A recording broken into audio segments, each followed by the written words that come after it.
Stove on చేసుకొని నూనె పోయాలి. ఫస్ట్ నూనె పోసి తర్వాత ఈ పచ్చిమిరపకాయలు ఇట్లా సన్నగా పొడుగ్గా తొడిమెలు తీయకుండా సేఫ్టీ పిన్ తోటి ఇట్లా గీరాలి. గీరినాక దాంట్లో వేసుకోవాలి.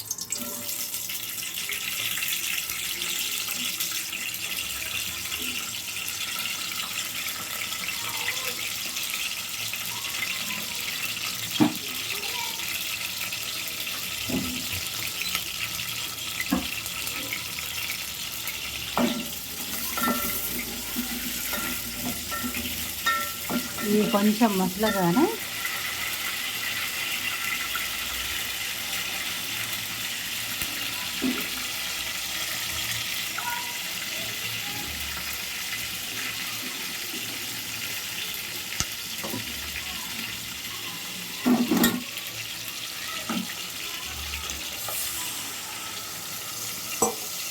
చింతపండు పసుపు చల్ల నీళ్ళల్లో నానబెట్టకుండా వేడి నీళ్ళల్లో నానబెట్టుకోవాలి.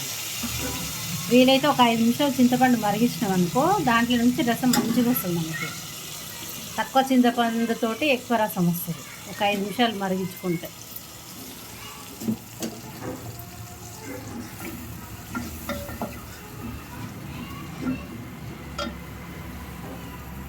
దీంట్లో కొంచెం పసుపు వేసుకుంటే ఫస్ట్ దీంట్లో పసుపు వేయాలి. తర్వాత మళ్ళీ తాలింపు పెట్టేటప్పుడు కూడా పసుపు వేసుకోవాలి. కొంతమంది చింతపండు పులిహోర కలర్ రాదు అంటారు. ఫస్ట్ దీంట్లో పసుపు వేసుకోవాలి. దీంట్లో పల్లీలు కూడా పచ్చి పల్లీలు దీంట్లోనే వేసుకుంటే మంచిగా వాటికి పులుపు పడుతుంది అన్నట్టు. కొన్ని పల్లీలు పచ్చి ఇట్లా వేసుకోవాలి, కొన్ని పల్లీలు ఏమో వేయించుకొని వేసుకోవాలి. ఏది ఫ్రై చేసేటప్పుడు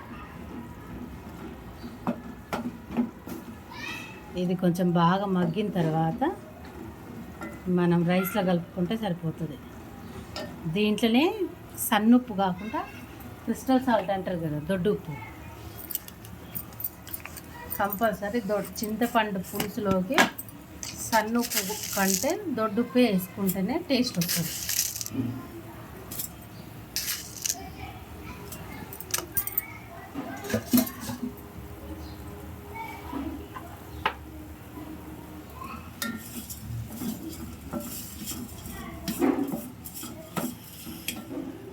కొంతమంది మెంతులు వేసుకుంటారు పులుపు విరగడానికి, కానీ మెంతులు లేవు. మెంతి పొడి వేసినా ఏం కాదు.